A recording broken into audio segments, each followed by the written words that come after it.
Hello दोस्तों, class 11th micro economics जिसको हम व्यष्टि अर्थशास्त्र या सूक्ष्म अर्थशास्त्र कहते हैं, उसका एक चैप्टर यानी सप्लाई में आपका स्वागत है। ठीक है, सप्लाई जिसको हिंदी में पूर्ति या आपूर्ति बोलते हैं। ठीक है ना। मैंने आपको स्टैट की सारी वीडियोस आपको दी है विद जो उसका न्यूमेरिकल पोर्शन था वो भी मैंने करवाया और मैक्सिमम करवाया। ठीक है ना। देन मैंने 11th-12th का भी वो जो हमारा जो 12th क्लास की दोनों बुक है वो मैंने आपको दे रखी है। अब यहाँ पे जो मैं करवा रहा हूँ आपको वो सप्लाई है। ठीक है, कुछ चैप्टर्स मैंने साथ पहले डाले हुए हैं, यहाँ तक मुझे ध्यान है व्यष्टि के। और आज मैं सप्लाई से स्टार्ट कर रहा हूँ। सप्लाई के बाद जितने चैप्टर्स उनको कंटिन्यू फॉर्म में हम करेंगे और जब वो सारे कंप्लीट हो जाएंगे फिर मैं देखूंगा आगे मैंने कितने चैप्टर ऐसे हैं जो 11th क्लास के जो माइक्रो के रह रहे हैं, कुछ कुछ पोर्शन जो भी होगा मैं उसको भी कंप्लीट करा दूंगा। ठीक है ना। तो पहले स्टार्ट करते हैं सप्लाई। ठीक है, एक एक चीज देखेंगे, proper notes, proper numerical portion भी करेंगे, इसका प्रॉपर जो हमारे कर्व होंगे, ग्राफ होंगे, सब चीज करेंगे। ठीक है, कुछ नहीं छोड़ना। तो आप भी कॉपी बना लीजिए। डन। देखो, पूर्ति जिसको इंग्लिश में सप्लाई कहते हैं, हिंदी में इसको पूर्ति और आपूर्ति जो मर्जी आप बोल सकते हो। ठीक है ना। होता क्या है, देखो उसने बोला पूर्ति क्या है, किसी वस्तु की पूर्ति जो होता है किसी वस्तु की वह निश्चित मात्रा है। देखो यहाँ पे वर्ड क्या लिखा है, सर्टेन क्वांटिटी। आपको ये डेफिनेशन याद करनी चाहिए मेरे हिसाब से। ठीक है, बेस्ट डेफिनेशन है कि पूर्ति किसी वस्तु की वो निश्चित मात्रा होती है जिसे उत्पादक निश्चित समय में, क्या लिखा हुआ है, निश्चित समय में, यानी एक पर्टिकुलर टाइम होना चाहिए और एक निश्चित कीमत पर। ठीक है ना। क्या है, अब देखो क्या क्या लिखा, निश्चित मात्रा का, निश्चित कीमत पर, निश्चित समय में। ठीक है ना। क्या करना, विक्रय करने के लिए तैयार होना, उसे कहते हैं पूर्ति। तो बात को समझिए यहाँ पे ध्यान से। पहली चीज देखो, सेम लगभग ऐसी डेफिनेशन आपने मेरे साथ मांग में पढ़ा हुआ है, जहां तक मैंने कराया था, तो ये इसी कोर्स से इसी तरह से कराया था उसको भी। तो मांग में बस वहां पे क्या था, वहां पे उपभोक्ता था, क्योंकि खरीदने वाला उपभोक्ता होता है, यहाँ पे बेच रहा है, सप्लाई कर रहा, तो उत्पादक आएगा। क्लियर है। ठीक है। तो पूर्ति होती क्या है, ये किसी वस्तु की वो निश्चित मात्रा होती है जिसे जो उत्पादक है एक निश्चित समय में और एक निश्चित कीमत पर बाजार में सप्लाई करने को तैयार होता है, यानी बिक्री करने के लिए, विक्रय करने के लिए क्या होता है, तैयार होता है। ढंग से समझे तो मेन लाइन क्या क्या आ रही है, पूर्ति का मतलब हो गया एक निश्चित समय में, एक निश्चित कीमत पर, एक निश्चित मात्रा का क्या करना, बाजार में बेचने के लिए तैयार होना, उसे पूर्ति कहते हैं। सब अच्छे से क्लियर हो गया। डन। चलो, पूर्ति दो तरह की होती है, व्यक्तिगत पूर्ति जिसको हम इंडिविजुअल सप्लाई कहते हैं, और दूसरा होता है आपका बाजार पूर्ति जिसको हम मार्केट सप्लाई कहते हैं। इंडिविजुअल सप्लाई क्या होता है, इससे अभिप्राय किसी वस्तु की एक विक्रेता द्वारा, यहां पे वर्ड क्या लिखा हुआ है, एक विक्रेता द्वारा बाजार में की गई पूर्ति से। यानी अगर एक विक्रेता बाजार में पूर्ति कर रहा है, एक उत्पादक बाजार में पूर्ति कर रहा है, तो उसको हम व्यक्तिगत बोलेंगे। ठीक है, आप ये लिखिए। उसके बाद देखिए क्या लिखा हुआ है, अर्थात व्यक्तिगत पूर्ति से अभिप्राय, सेम वही डेफिनेशन कॉपी लिखी है, इसलिए मैं कह रहा हूं पहली डेफिनेशन आपको याद कर लेनी चाहिए, क्योंकि इसी के बेस पे ना अगले जो काफी डेफिनेशन आनी मैं यहीं पे खत्म कर दूंगा। ठीक है ना। तो उसने बोला व्यक्तिगत पूर्ति से अभिप्राय किसी वस्तु की उस निश्चित मात्रा से है जिसे एक उत्पादक, भाई क्योंकि यहां पे क्या लगा है, व्यक्तिगत लगाया, तो एक लिखना जरूरी है। तो एक उत्पादक एक निश्चित समय में एक निश्चित कीमत पर बाजार में विक्रय करने के लिए क्या होता है, तैयार होता है। तो बिल्कुल ऊपर वाली डेफिनेशन मैंने चेप दी ताकि आपको डेफिनेशन भी याद हो जाए और समझ में आ जाए कि डिफरेंस कितना है ना। अब जैसे बाजार बोलेगा तो व्यक्तिगत और बाजार में डिफरेंस कितना है, लगभग सेम ही है। अभी देखो क्या आ जाएगा, बस यहां पे आ जाएगा सभी विक्रेताओं। तो देखो इससे अभिप्राय किसी वस्तु के सभी विक्रेताओं ने, जितने भी बेचने वाले हैं उस वस्तु को, द्वारा बाजार में की गई पूर्ति से। बात समझ आ गया। अगर मान के चलो मैं एक पर्टिकुलर बुक ले लेता हूं माइक्रो इकोनॉमिक्स, तो अगर एक व्यक्तिगत विक्रेता है तो वो आ जाएगा, एक विक्रेता तो व्यक्तिगत के अंदर आ जाएगा, और उसके मतलब 5 विक्रेता मान लो, तो पांचों जितनी सप्लाई कर रहे हैं उसकी, उन सबको टोटल कर दोगे तो क्या बन जाएगा, बाजार बन जाएगा। समझ में आ गया। अर्थात देखो सेम वही है, बाजार पूर्ति से अभिप्राय किसी वस्तु की उस निश्चित मात्रा से है जिसे, यहां पे सभी उत्पादक आ जाएगा, वहां पे एक उत्पादक था, यहां सभी उत्पादक एक निश्चित समय में एक निश्चित कीमत पर बाजार में विक्रय करने के लिए तैयार होते हैं। तो हो क्या रहा है, आप एक उत्पादक लिखो या एक विक्रेता लिखो तो बन जाएगा ऊपर वाला, वो सभी उत्पादक या सभी विक्रेताओं की बात करोगे तो यहां पे आ जाएगा आपका मार्केट वाला। क्लियर हो गया, डेफिनेशन क्लियर है। तो डेफिनेशन इसको रिपीट कर लेते हैं तो अपना आप ही बन जाएगा। तो कि पूर्ति किसी वस्तु की वह निश्चित मात्रा होती है जिसे एक उत्पादक एक निश्चित समय में एक निश्चित कीमत पर बाजार में बेचने यानी विक्रय करने के लिए तैयार होता है। अब अगर इंडिविजुअल बोलेगा, व्यक्तिगत बोलेगा तो एक उत्पादक लगा देना, बाकी डेफिनेशन सेम चेप देना। और अगर वो बाजार वाला व्यक्तिगत कहेगा तो एक, और बाजार कहेगा तो सभी, यानी सारे विक्रेताओं की बात करेंगे यहाँ पे। डन हो गया? चलो इसे नोट डाउन करिए।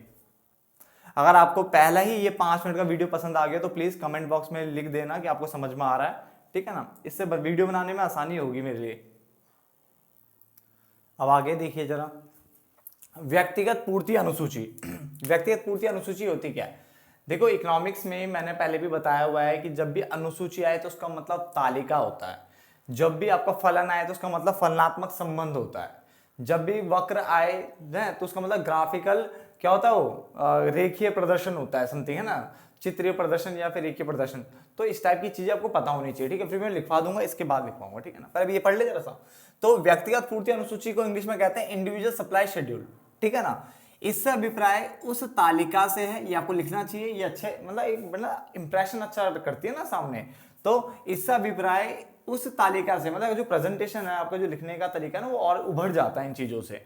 तो ये उस तालिका की बात कर रही है जो एक फर्म बोलो या एक उत्पादक बोलो या एक विक्रेता, क्योंकि यहाँ व्यक्तिगत लगा है तो एक की बात करेंगे, ठीक है ना, द्वारा विभिन्न कीमतों पर की जाने वाले विभिन्न पूर्ति को क्या करती है, प्रकट करती है। तो जैसे कीमत 10, 20, 30 है, तो पूर्ति क्या है, 10 पे 4 कर रहे थे, कीमत बढ़ाई, पूर्ति बढ़ गई, 9 हो गई, कीमत बढ़ाई, फिर पूर्ति कितनी कर रहे हैं, 17। तो कीमत बढ़ने पर पूर्ति बढ़ती है, ये भी आपको याद रखना चाहिए, ठीक है ना। तो विभिन्न कीमतों पर विभिन्न क्या है, पूर्ति को प्रकट कर रहा है, ये इसको क्या कहते हैं हम, व्यक्तिगत पूर्ति अनुसूची। और ये किसकी है, सिर्फ एक ही फर्म की है। सपोज करिए फर्म ए है तो फर्म ए का है ये। बट अगर हम बात करते हैं बाजार पूर्ति अनुसूची यानी मार्केट सप्लाई शेड्यूल की बात करते हैं, तो इससे अभिप्राय उस तालिका से है जो सभी फर्मों द्वारा, सभी, अब यहाँ पे सभी वर्ड आ गया ना, वहां पे एक एक था, ये एक यूज हुआ था, है ना। तो सभी फर्मों, सभी उत्पादकों, सभी विक्रेताओं, समझ में आ गया ना, द्वारा विभिन्न कीमतों पर की जाने वाली विभिन्न पूर्तियों को क्या करती है, प्रकट करती है। बाकी सेम, यानी कीमत पर जो भी पूर्ति हो रही है उसको प्रकट करेगी। यहाँ पे 10, 20, 30 मैंने कीमत दिया हुआ है। मान लो फर्म ए था तो मैंने सेम ही रखा। अब एक और फर्म आ गई, यानी एक से ज्यादा आ गए अब उत्पादक, तो बे मान लो उसके मैंने कुछ भी अपनी मर्जी से कोई भी नंबर ले लिया। अब बाजार पूर्ति अगर निकालनी तो इन दोनों को प्लस कर दो, 4 + 5 = 9, 9 + 11 = 20 और 17 + 21 = 38। क्लियर है? तो ये हमारा बाजार पूर्ति बनता है। अगर 3 फर्म होती तो तीनों को जोड़ देता मैं, ठीक है ना। बट याद है ना, थोड़ा सा ये चीज याद है ना, पूर्ति बढ़ेगी तो सप्लाई को भी बढ़ाना है, कि पूर्ति का नियम होता है जो कि हम आगे जाके पढ़ेंगे। क्लियर है? तो समझ में आ गया होगा बिल्कुल सीधे सीधे।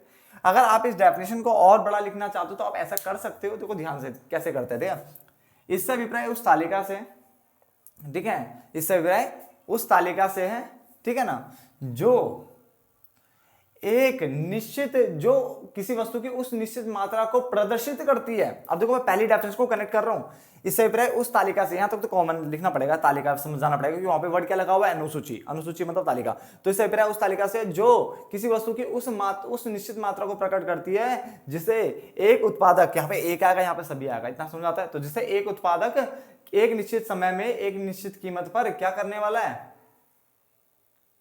पूर्ति करने के लिए तैयार होने वाला। तो पहली डेफिनेशन को आप कवर कर सकते हो, समझ में क्या। यहाँ पे आप विभिन्न कीमतों या विभिन्न, ये भी आप लिख सकते हो, विभिन्न कीमतों पर विभिन्न पूर्ति को क्या है, प्रदर्शित करने वाला है या करने वाला, बेचने वाला है, ये भी लिख सकते हो। क्योंकि विभिन्न कीमतें आ रही है, विभिन्न यहाँ पे क्या आ रहा है, आपके मात्राएं आ जाएगी। टेबल में तो एक से ज्यादा चीजें दिखाएंगे ना, समझ में आ रहा है। तो ये बेसिक से डेफिनेशन कवर हो गई आपकी विद ये, समझ में आ गया। इसे नोट डाउन करिए बच्चे फटाफट से। तो अब आगे देखिए, मैंने आपको बताया था, देखो जब भी, देखो क्वेश्चन में क्या होता है, अगर फलन लिखा हुआ मिल जाए, क्या मिल जाए, फलन लिखा हुआ मिल जाए, तो आपको बोलना चाहिए ये इससे अभिप्राय इससे इसके बीच में संबंध से है। जैसे मान के चलो अभी हम पूर्ति वाला चैप्टर पढ़ेंगे तो फलन में स्टार्ट क्या करेंगे, तो फलन जो भी है, जैसे मान लो पूर्ति फलन, तो पूर्ति फलन से अभिप्राय, ठीक है, कीमत और पूर्ति के बीच, कीमत और पूर्ति के बीच या पूर्ति की गई मात्रा के बीच फलनात्मक संबंध से, यानी इसका मतलब क्या होता है, कुछ कीवर्ड्स होते हैं जिनके मतलब का अगर हम यूज करें तो ज्यादा बेनिफिट मिलेगा हमें। जैसे मैंने कहा अनुसूची में तालिका वर्ड यूज करो, है ना। तो ऐसे यहाँ पे अगर फलन कभी लिखा हुआ मिल जाए तो समझ लो आपको संबंध वर्ड यूज जरूर करना है उस डेफिनेशन के अंदर, या फलनात्मक संबंध यूज करो, कोई ना कोई एक नाम जरूर यूज करो। उसके बाद अनुसूची में तालिका, जैसे मैंने अभी किया था, तालिका वर्ड यूज किया था। वक्र या फिर रेखा लिखा हुआ मिल जाए क्वेश्चन में, है पूर्ति वक्र किसे कहते हैं, तो इससे अभिप्राय ग्राफिकल मतलब जो ग्राफीय प्रस्तुतिकरण से, तो ग्राफीय प्रस्तुतिकरण ऐसा चित्र लिखना चाहिए, तो ग्राफीय प्रस्तुतिकरण लिख लो, या चित्रीय प्रस्तुतिकरण लिख लो, या रेखा चित्र प्रस्तुतिकरण लिख लो, जो आपको सही लगे। ठीक है, सीमांत वर्ड मिल जाए इकोनॉमिक्स में कहीं भी, इसका मतलब होता है अतिरिक्त यानी एडिशनल, या परिवर्तन आप बोल सकते हो, कम या ज्यादा, जब भी ऐसी बातें बोलते हो सीमांत होता है, अतिरिक्त हो गया। ठीक है, परिवर्तन को दिखाता है सीमांत हमेशा, ठीक है ना, चेंज को दिखाता है, एक तरह से बोलूं तो उसके मतलब मैं यहाँ पे चेंज बोलना चाहता हूं, चेंज को दिखाता है। जब भी सीमांत आएगा चेंज लगेगा, चेंज को क्या कहते हैं, डेल्टा कहते हैं, ऐसे ट्रायंगल टाइप का बनता है, ठीक है ना, ये समझ में आया। और प्रवृत्ति मिलेगा तो उसका मतलब अनुपात होता है, इसको एक प्रोपेंसिटी कहते हैं।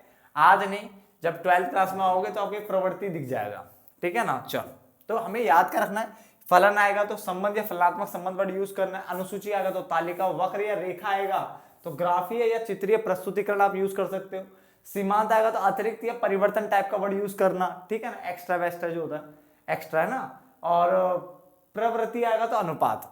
समझ में आ गया, कोई दिक्कत नहीं। चलो आप आगे बढ़े, ये लिख लो, काम आएंगे आपके बार बार, ठीक है ना। हमें अपनी इकोनॉमिक्स को औरों से बेहतर बनाना, याद रखना, इसीलिए मैं हिंदी की वीडियोस डाल रहा हूँ कि हिंदी मीडियम वाले बच्चों के लिए वीडियोस नहीं अवेलेबल होती है प्रॉपर तरीके से यूट्यूब पे, इसलिए मैंने हिंदी की वीडियो सबसे पहले चुनी है, ठीक है ना। आपको मास्टरी हासिल करनी है, आपको बेस्ट बनना है इकोनॉमिक्स में, ठीक है ना। चलो, अब हमारे पास है पूर्ति वक्र क्या होता है। अब देखो वक्र वर्ड यूज हुआ है तो मैं इसमें जरूर कहीं ना कहीं ये चीज यूज करूंगा, रेखीय प्रस्तुतिकरण या ग्राफीय प्रस्तुतिकरण, समझ रहे हो ना। तो उसने बोला पूर्ति वक्र जो बताता है वो पूर्ति जो अनुसूची बनाई थी आपने, पूर्ति अनुसूची मतलब कीमत और जो पूर्ति की मात्रा थी, यही तो बताया था। तो उस पूर्ति अनुसूची को या फिर उस पूर्ति तालिका को का रेखीय प्रस्तुतिकरण करना, तो पूर्ति अनुसूची या पूर्ति तालिका का रेखीय प्रस्तुतिकरण पूर्ति वक्र कहलाता है। क्या कहलाता है, तो उस टेबल को आप अगर वक्र पे बना देते हो तो पूर्ति वक्र हो जाएगा। ऐसे ही अगला है व्यक्तिगत पूर्ति वक्र, व्यक्तिगत पूर्ति वक्र यानी इंडिविजुअल सप्लाई कर्व, ठीक है ना। तो व्यक्तिगत पूर्ति वक्र बाजार में एक फर्म, एक उत्पादक या एक विक्रेता, क्यों एक लगाया, क्योंकि यहां पे व्यक्तिगत वर्ड यूज हो रहा है, कि पूर्ति अनुसूची का यानी जो उसकी जो टेबल थी, जो मैंने सिंगल टेबल बनाई थी, उसका रेखा चित्रीय प्रस्तुतिकरण है, यानी उसका रेखीय चित्रीय प्रस्तुतिकरण क्यों लिखा, क्यों वक्र लगा हुआ था। तो जो आपने जो व्यक्तिगत अनुसूची बनाई थी ना, व्यक्तिगत पूर्ति अनुसूची बनाई थी, उस व्यक्तिगत पूर्ति अनुसूची को अगर आप तालिका पे दिखाते हो तो बन जाएगा वो व्यक्तिगत पूर्ति वक्र बन जाएगा, व्यक्तिगत अनुसूची को उस पर दिखाओगे। मैं यहाँ पे व्यक्तिगत क्यों नहीं लिखा, क्यों मैंने यहाँ वर्ड यूज कर लिया ना, एक फर्म एक उत्पाद एक विक्रेता, तो व्यक्तिगत ही हो गया। तो अगर व्यक्तिगत पूर्ति अनुसूची को मैं वक्र पे बना दूं तो क्या बन जाएगा, व्यक्तिगत पूर्ति वक्र बन जाएगा। या फिर डेफिनेशन आप अपने अकॉर्डिंग भी लिख सकते हो बना करके, बस समझ में आनी चाहिए, लाइन को समझ में आना चाहिए, ठीक है ना।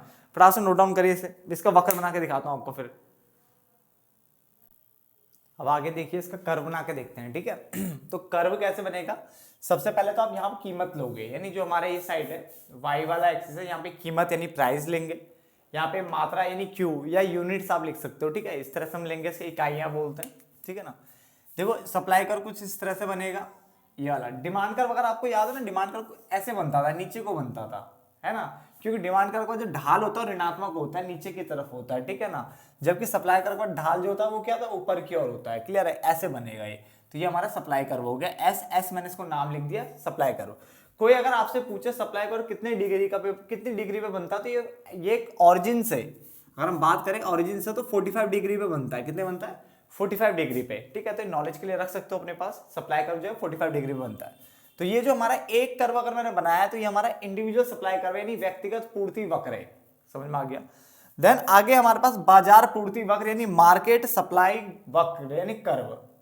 बाजार पूर्ति वक्र क्या होता है, ये बाजार पूर्ति अनुसूची यानी जो आपने बाजार पूर्ति की जो तालिका बनाई थी ना, उसका रेखीय प्रस्तुतिकरण है, ठीक है ना। अगर आपको डेफिनेशन लंबी करनी तो मैंने आपको बताया हुआ है, आप ये लिख सकते हो, बाजार पूर्ति वक्र बाजार पूर्ति अनुसूची का रेखीय चित्रीय प्रस्तुतिकरण है या फिर ग्राफीय प्रस्तुतिकरण है, जो कि क्या बताता है, एक निश्चित समय में एक निश्चित कीमत पर, ठीक है, या विभिन्न कीमतों पर लिख सकते हो, यहां पर तो चल जाता है, ठीक है, विभिन्न कीमतों पर, ठीक है, पर विभिन्न भी निश्चित कीमतें हैं, वो मतलब फिक्स प्राइस है, ठीक है। तो विभिन्न निश्चित कीमतों पर, ठीक है, विभिन्न मात्राओं को जो मतलब सभी उपभोक्ताओं द्वारा विभिन्न मात्राओं को बेचने के जब वो तैयार हो जाते तो उसे क्या कहते हैं, बाजार पूर्ति वक्र कहते हैं। बोलो ऐसे देख सकते हो, तो क्या बोला मैंने, बाजार पूर्ति वक्र से अभिप्राय क्या है, बाजार पूर्ति अनुसूची का रेखा चित्रीय प्रस्तुतिकरण है।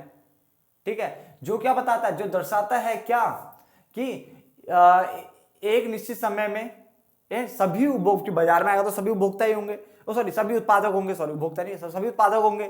अब सभी उत्पादकों या सभी फर्मों द्वारा क्या विभिन्न निश्चित कीमतों पर निश्चित मात्राओं को क्या करना, बेचने के लिए तैयार होना। समझना था, तो डेफिनेशन बढ़ाई जा सकती है, इसलिए पहली डेफिनेशन काफी मेन थी हमारी, तो ये समझ में आ गया सारा, कोई दिक्कत नहीं। अब इसका भी बना देते हैं, फटाफट से वक्र बना लेते हैं, इसको हटा दे देता हूँ, ठीक है ना, इसी में बना देता हूँ, ठीक है ना। सपोज करो इसको बनाना तो कैसे बनेगा ये, तो क्या बनाना आपने ध्यान से देखना। अब इसका अगर आपको तालिका याद हो तो मैंने फर्म ए फर्म बी करके दिखाया था, फर्म सी फर्म डी तक बढ़ा सकते हो जहां आपको मन करे। तो आप मान लो पहले मैंने एक वक्र ये बनाया है, ये मेरा एस हो गया, ये मैंने मान लो ये मेरा है फर्म ए का, किसका है, फर्म ए का मैंने वक्र बना दिया। फिर मैंने एक और बनाया, मान लो ये रहा, ये मेरा S1 कर देता हूं उसे मैं, है ना। ये मैंने फर्म बी के लिए बना दिया, किसके लिए बना दिया, फर्म बी। अब इन दोनों को जो मैंने प्लस किया था तभी तो सप्लाई मार्केट कर मिला था, तो मान लो ये वाला आ गया, ठीक है ना।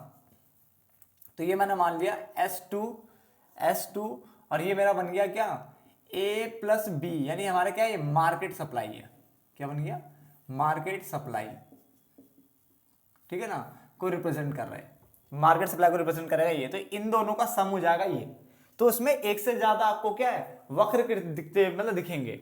बात समझ गया, पहले एक बनाओ फिर दूसरा बनाओ, सी है तो सी बनाओ, फिर तीनों को टोटल करके बाहर को एक वक्र निकलेगा, वो हमारा मार्केट सप्लाई जो रिप्रेजेंट करेगा फर्म ए और फर्म बी का टोटल। क्लियर हो गया यहाँ तक, ठीक है ना। आप इसे बना लीजिए फटाफट, साथ साथ में बना लीजिए, तो थोड़ा और आगे खींच लेते हैं। एक्स डन, फटाफट से नोट डाउन करिए, ठीक है। आपको सारे वक्र बनाने आने चाहिए, याद रखना, ठीक है ना। चलो एक काम करते हैं, पहला पार्ट आज यहीं पे खत्म कर लेते हैं, एंड करते हैं, ठीक है। पार्ट नंबर 2 में मिलेंगे, ठीक है, जहां पे हम इसकी थ्योरी को और आगे बढ़ाएंगे। क्लियर हो गया, और फटाफट खत्म भी कर देंगे, न्यूमेरिकल पोर्शन में कराऊंगा, याद रखना इसमें, ठीक है ना। चलो नोट डाउन कर लीजिए अभी।